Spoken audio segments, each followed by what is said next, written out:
فن تاریخ کا کام بس اتنا ہی ہے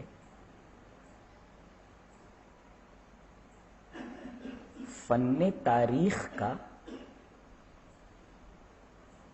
کام بس اتنا ہی ہے کہ وہ واقعات کو، حقائق کو انڈیمنشڈ، بلا کم و کاست، ایز اٹ از، من وعن بیان کر دے۔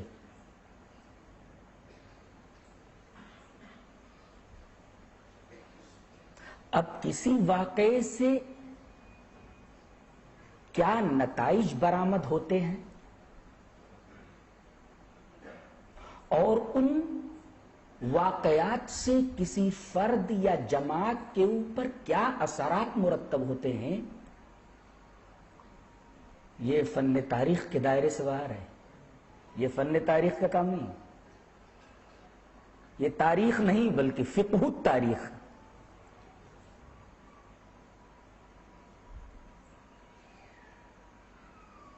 قرآن ہمیں بتاتا ہے کہ کوئی واقعہ بیان کیا جائے تو اس میں کسی جانبداری کو دخل نہ دیا جائے۔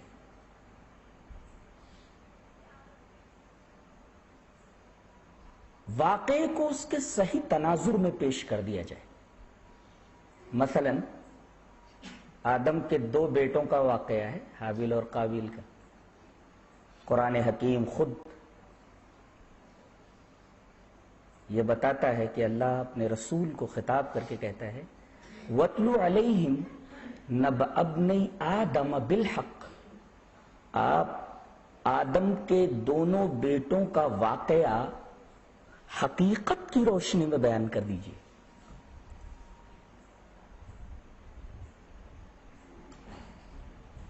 بلا کمی بیشی کے۔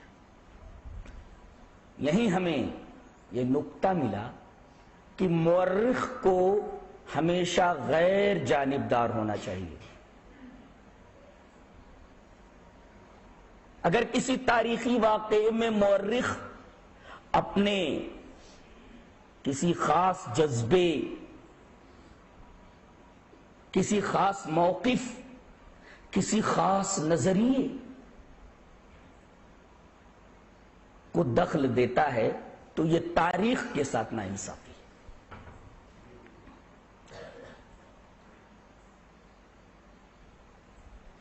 کربلا کے واقعے میں ایسا ہی ہوا ہے۔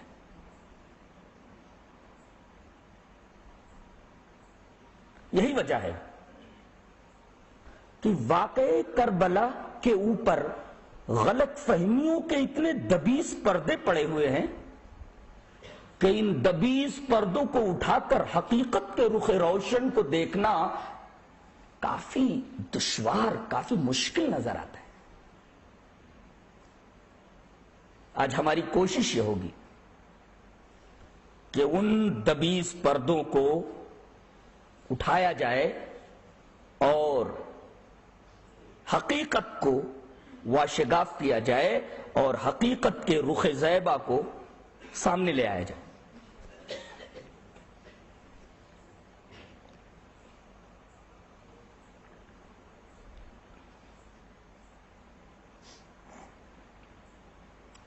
آئیے ذرا پیچھے چلتے ہیں۔ ہمارے نبی کہ جن کے بعد کوئی نبی آنے والا نہیں، جناب محمد رسول اللہ صلی اللہ علیہ وسلم، آپ کی پیدائش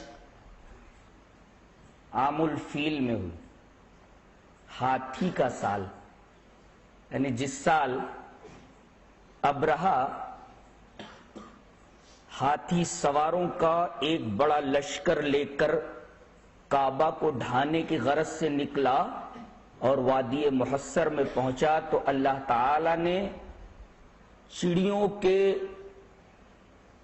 غولوں کو بھیج کر کے اس پورے لشکر کو ہاتھیوں سمیت اسے معقول بنا دیا۔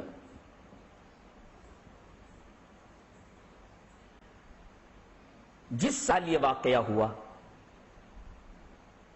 ابرہہ کا کعبہ کے ڈھانے کی غرض سے نکلنا، اسی سال نبی کریم صلی اللہ علیہ وسلم کی پیدائش۔ پیر کا دن ہے، صبح کی ساعت ہے،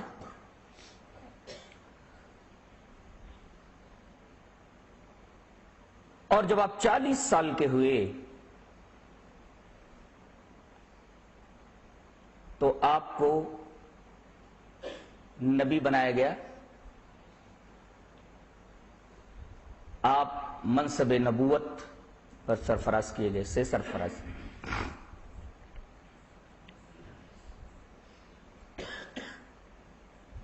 پیدائش سے لے کر کے 40 سال تک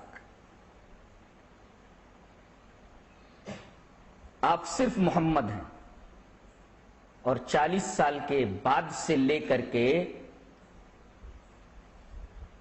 63 سال تک آپ محمد رسول اللہ۔ آپ کی کل عمر مبارک 63 سال ہے، جس میں 23 سالہ آپ کی نبوی زندگی ہے۔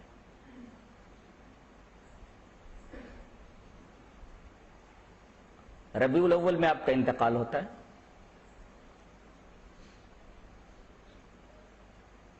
تاریخ کے مطابق 12 ربیع الاول۔ اس کے بعد زمام خلافت حضرت ابو بکر رضی اللہ تعالیٰ عنہ کے ہاتھوں میں آتی ہے۔ حضرت ابو بکر رضی اللہ تعالیٰ عنہ کی مدت خلافت کل 2 سال 3 مہینے 10 دن ہے۔ اس کے بعد زمام خلافت حضرت عمر رضی اللہ تعالیٰ عنہ کے ہاتھ میں آتی۔ آپ کی مدت خلافت کل 10 سال 6 مہینے 4 دن ہے۔ اس کے بعد زمام خلافت ہاتھ میں آتی ہے حضرت عثمان غنی رضی اللہ تعالیٰ عنہ کے ہاتھوں میں، جو نبی کریم صلی اللہ علیہ وسلم کے داماد محترم بھی ہیں۔ آپ کی مدت خلافت کل 15 سال ہے، اور 12 سال، اور سن 35 ہجری 16 ذی الحجہ کو بلوائیوں کے ہاتھوں آپ شہید ہوئے۔ اس کے بعد زمام خلافت ہاتھ میں آتی ہے حضرت علی رضی اللہ تعالیٰ عنہ کے ہاتھ میں۔ حضرت علی رضی اللہ تعالیٰ عنہ کی مدت خلافت کل 5 سال ہے، اور آپ کو سن 40 ہجری کے اندر حضرت عمر رضی اللہ تعالیٰ عنہ کو تو شہید کیا ابو لولو فیروز نے بحالت نماز، اور حضرت علی رضی اللہ تعالیٰ عنہ کو ابن ملجم نے قتل کیا۔ یہ واقعہ سن 40 ہجری کا ہے۔ حضرت حسن جو کہ آپ کے بڑے بیٹے ہیں، انہوں نے یہ سوچا کہ اپنے والد کو کوفہ سے مدینہ لائیں، اور حضرت فاطمہ یعنی حضرت علی رضی اللہ تعالیٰ عنہ کی بیوی محترمہ، ان کے بغل میں ان کو دفن کریں۔ صندوق میں حضرت علی رضی اللہ تعالیٰ عنہ کی لاش رکھی گئی، کافور ڈالا گیا، ایک اونٹ پر صندوق رکھ کر کے حضرت حسن رضی اللہ تعالیٰ عنہ مدینہ کی طرف چلے۔ راستے میں بنو طے کے علاقے میں جب پہنچے تو وہاں کے ڈاکوؤں نے یہ دیکھا کہ ایک آدمی اونٹ کے اوپر ایک بڑا سا صندوق لادے جا رہا ہے، لگتا ہے اس میں مال و منال کچھ زیادہ ہی ہے۔ انہوں نے اونٹ کو ان سے چھین کر کے اپنی راہ لی۔ حضرت علی رضی اللہ تعالیٰ عنہ کی لاش کا کیا ہوا، آج تک کسی کو کچھ خبر نہیں ہے۔ رہا نجف اشرف میں حضرت علی کا مدفون ہونا، یہ تاریخی حقائق سے ثابت نہیں ہے، بلکہ اس جگہ تو مغیرہ ابن شعبہ رضی اللہ تعالیٰ عنہ دفن ہے۔ اگر رافضیوں کو معلوم ہو جائے تو وہاں دعا پڑھنے کے بجائے وہاں سنگباری کریں۔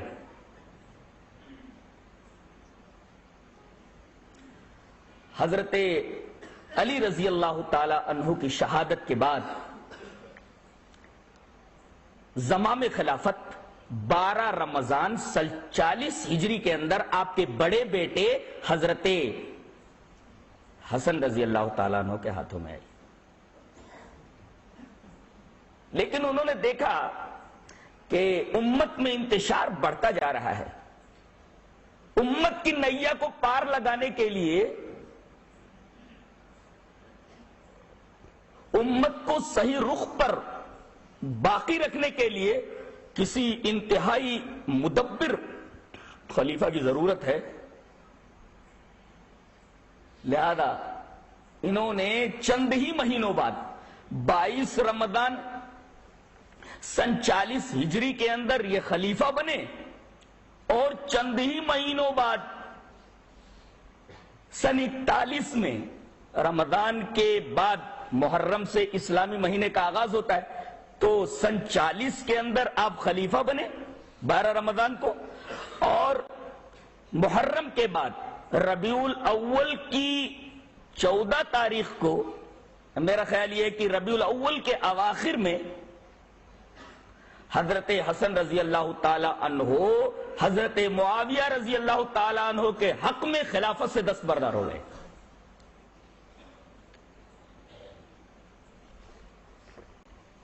حضرت معاویہ رضی اللہ تعالیٰ عنہ کون ہیں؟ یہ ہجرت سے 17 سال پہلے پیدا ہوئے، یہ حضرت علی رضی اللہ تعالیٰ عنہ سے 6 سال چھوٹے ہیں۔ ان کے باپ کا نام ابو سفیان ہے، جو مکہ کے سردار تھے اور ایک مشہور صحابی ہیں، اسی وجہ سے ان کو معاویہ ابن ابی سفیان کہا جاتا ہے۔ ایک طرف تو یہ ایک صحابی کے بیٹے ہیں، دوسری طرف یہ مکہ کے سردار کے بیٹے ہیں، اور دیکھا جائے تو یہ نبی کریم صلی اللہ علیہ وسلم کے سالے محترم ہیں، اس لیے کہ ابو سفیان کی بیٹی ام حبیبہ اور حضرت معاویہ کی بہن حضرت ام حبیبہ نبی کریم صلی اللہ علیہ وسلم کے نکاح میں آئی تھی، آپ کی منقوہ تھی۔ اس طرح حضرت معاویہ رضی اللہ تعالیٰ عنہ نبی کریم صلی اللہ علیہ وسلم کے سالے بھی ہوتے ہیں، اور تاریخ کا طالب علم جانتا ہے کہ دہات العرب 4 ہیں، داہیہ کہتے ہیں سیاستداں کو، بہت ہی مدبر، بہت بڑا سیاستداں، بہت ہی چالاک، بڑا ہی کلیورسٹ۔ عربی میں انتہائی کلیور کو داہیہ بولتے ہیں، جس کی جمع آتی ہے دہات۔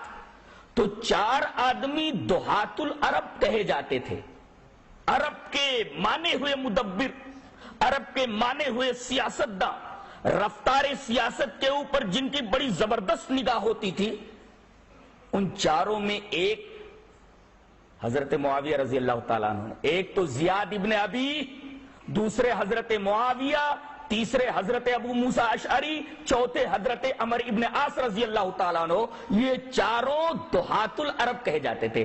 گویا کہ عرب کے 4 مشہور سیاستدانوں میں اور مدبرین میں ایک نمایاں مقام حضرت معاویہ رضی اللہ تعالیٰ عنہ کو حاصل تھا۔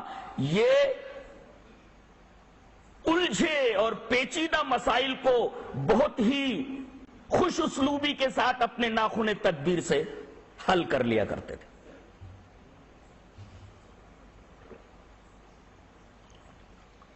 حضرت عمر رضی اللہ تعالیٰ عنہ کے زمانے میں انہیں شام کا گورنر بنایا گیا۔ عجیب بات تو یہ ہے کہ خلیفہ بننے سے 20 سال پہلے تک یہ شام کے گورنر رہے، اور خلیفہ بننے کے 20 سال تک بڑی آن بان اور انتہائی شوکت اور عظمت و جبروت کے ساتھ انہوں نے حکومت کی۔ کہیں کسی فتنے نے سر ابھارنا چاہا، کوشش یہ ہوئی کہ اس فتنے کو پوری طرح دبا دیا جائے، فتنے کو پوری طرح کچل دیا جائے۔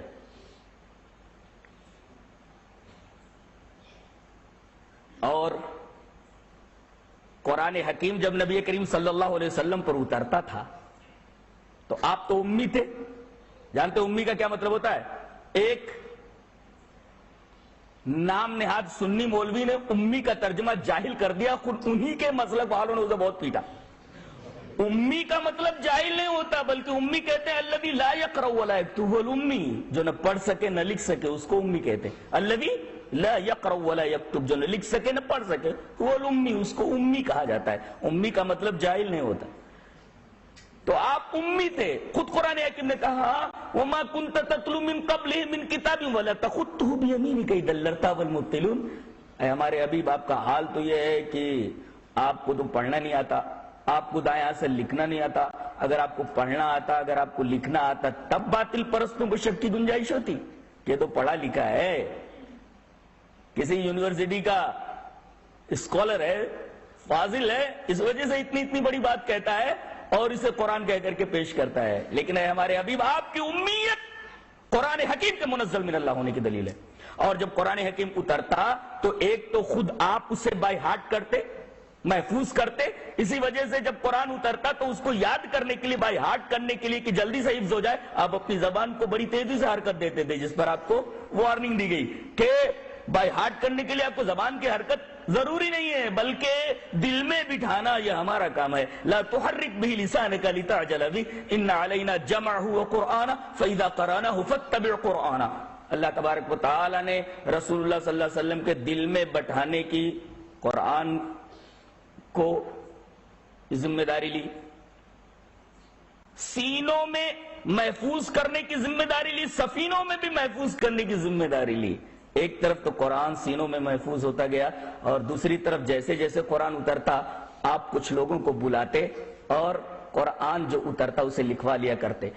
ان کو کاتبین وحی کہتے ہیں. جانتے ہیں کاتبین وحی کی کل تعداد مفسرین نے 42 لکھی ہے. ان 42 کاتبین وحی میں نمایاں مقام حضرت معاویہ رضی اللہ تعالیٰ عنہ کا ہے. اگر حضرت معاویہ رضی اللہ تعالیٰ عنہ قابل اعتبار نہ ہوتے تو اتنی بڑی ذمہ داری کم سے کم ہمارا رسول تو نہیں دے سکتا تھا.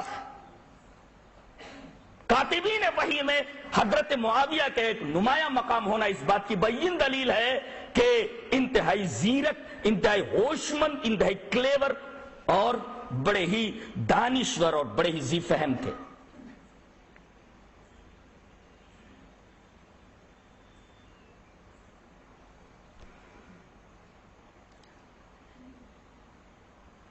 حضرت معاویہ رضی اللہ تعالی عنہ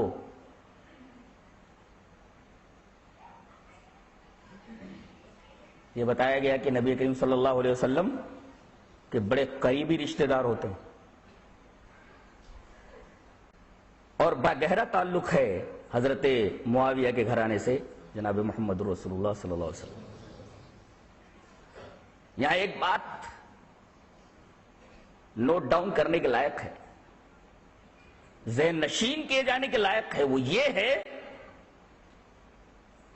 کہ حضرت حسین رضی اللہ تعالی عنہ نے سن 41 میں حضرت معاویہ رضی اللہ تعالی عنہ کے حق میں خلافت سے دستبرداری حاصل کر لی. یہ اس بات کی دلیل ہے کہ حضرت حسن رضی اللہ تعالی عنہ حضرت معاویہ رضی اللہ تعالی عنہ کو اپنا خلیفہ تسلیم کرتے تھے.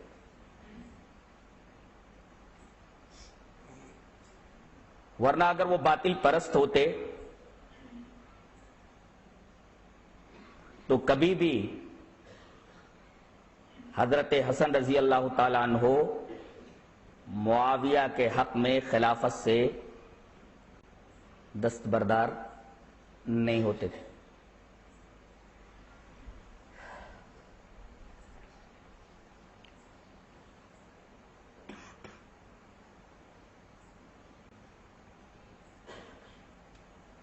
جب آپ کی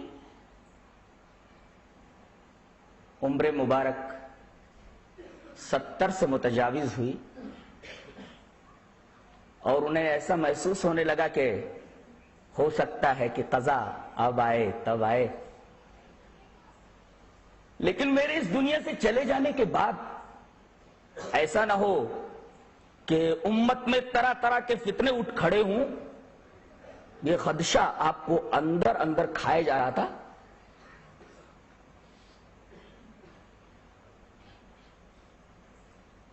معاف کیجئے گا، دہات العرب میں ایک حضرت مغیرہ ابن شعبہ ہیں۔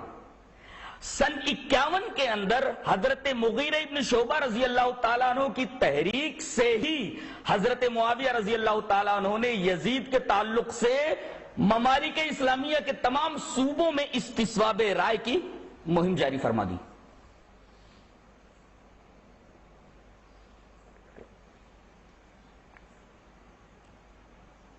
آپ کو سن کر حیرت ہوگی کہ حضرت یزید کو خلیفہ بنانے کی تحریک پیش کرنے والا ایک انتہائی زیرک صحابی ہے، مغیرہ ابن شعبہ،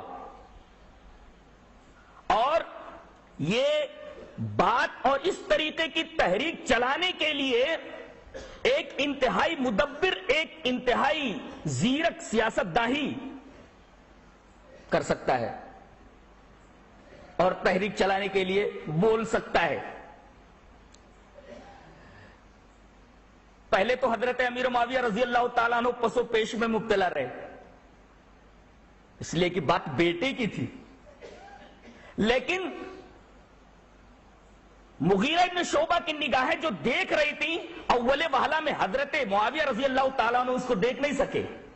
بعد میں چونکہ وہ دہات العرب میں سے ایک تھے، بعد میں ان کی نگاہ وہاں تک پہنچی۔ حضرت مغیرہ ابن شعبہ کیا دیکھ رہے تھے وہ میں بتانا چاہتا ہوں۔ کسی بھی آدمی کو اس وقت خلیفہ بنایا جاتا انتشار اور فتنے پیدا ہونے لازمی تھے۔ صرف ایک ہی شخصیت تھی جس کے اوپر تمام لوگ متفق ہو سکتے تھے، اور وہ حضرت یزید تھے۔ وجہ یہ تھی کہ حضرت یزید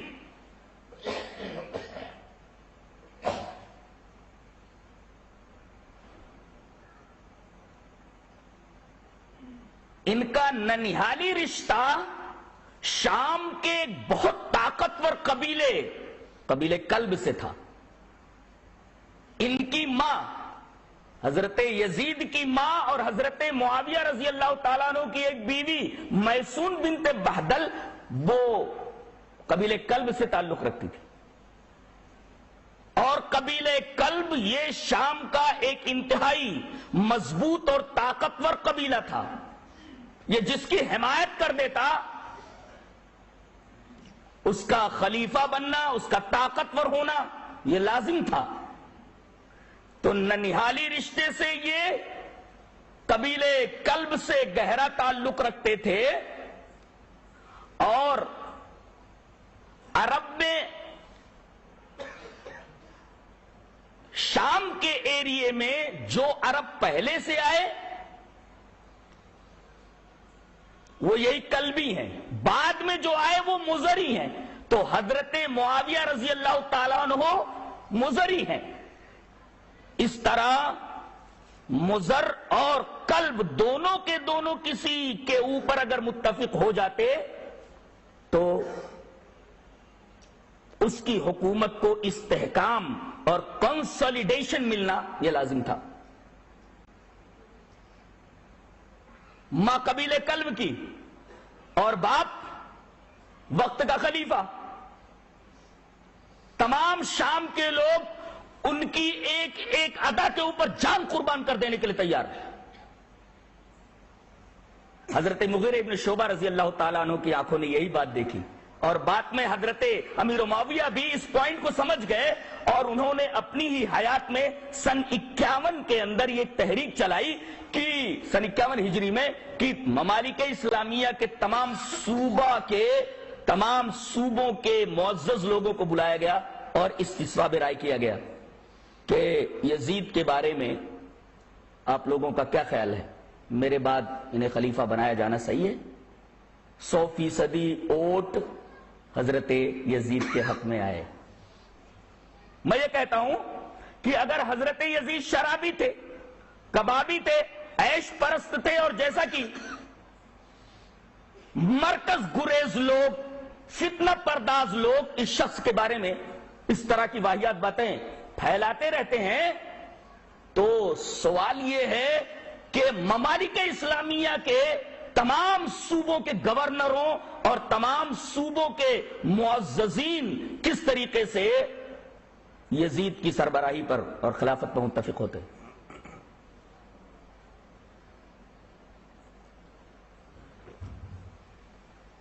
حضرت امیر معاویہ رضی اللہ تعالی عنہ 26 رجب سن 60 کے اندر انتقال کرتے ہیں، اور اس کے 2 دن کے بعد 28 رجب سن 60 کو یزید کے ہاتھ میں زمام خلافت آ جاتی ہے، اور یزید کی خلافت کی کل مدت 3 سال 9 مہینے ہے۔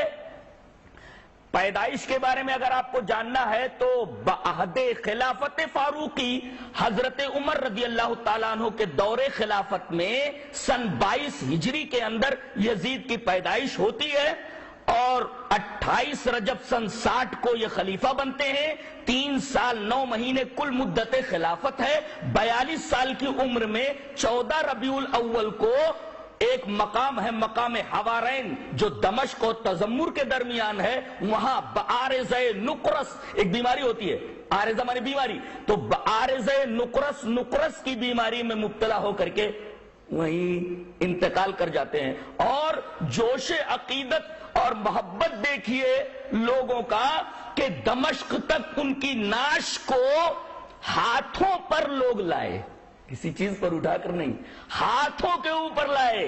بتائیے ایک غلط کار آدمی کے ساتھ اس طریقے کی عقیدت کا اظہار کیا جانا، کیا یہ ممکنات میں سے پاسبل ہے؟ سے پتا چلتا ہے کہ حضرت یزید رحمہ اللہ کے اندر کچھ خصوصیات ایسی تھیں جن خصوصیات کی بنا پر ممالک اسلامیہ کے تمام لوگ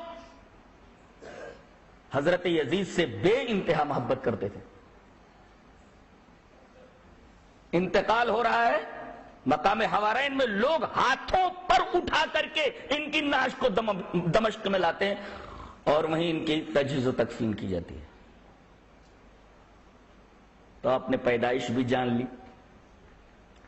ماں کا نام بھی جان لیا، باپ ایک معزز صحابی ہے، اور ان کی ماں عرب کے شام کے ایک مشہور قبیلے کلب سے تعلق رکھتی ہیں۔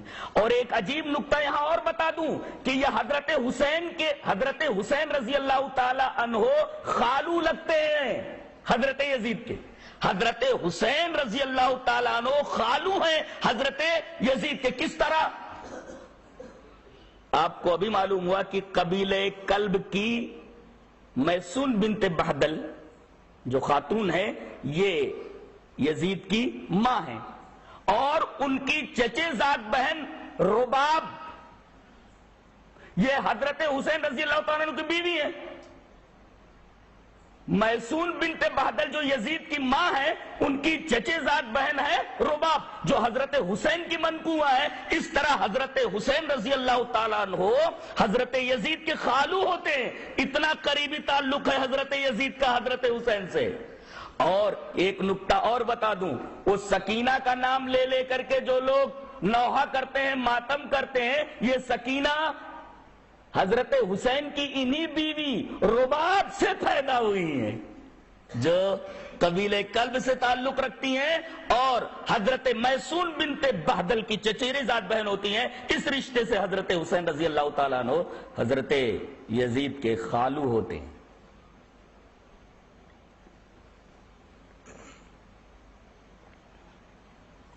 پچہتر سال کی یا 77 سال کی عمر میں 26 رجب کو حضرت معاویہ رضی اللہ تعالیٰ عنہ کا انتقال ہوتا۔ اس کے بعد پورے ممالک اسلامیہ میں ایک ثانوی استصواب رائے کیا جاتا ہے، دوسری مرتبہ استصواب رائے کیا جاتا ہے کہ ایک تو حضرت معاویہ رضی اللہ تعالیٰ عنہ کے زمانے میں لوگ حضرت یزید کی خلافت پر متفق تھے، کیا امیر معاویہ کے دباؤ میں لوگ ایسا کر چکے ہیں؟ ان کے انتقال کے بعد دیکھا جائے کہ ممالک اسلامیہ میں کچھ خلفشار یزید کے تعلق سے ہے یا نہیں ہے۔ آپ کو سن کر حیرت ہوگی کہ ممالک اسلامیہ کے بچے نے حضرت یزید کے حق میں ووٹ ڈالا. بے حد بہادر، بے حد صاحب داد و دہش، بے حد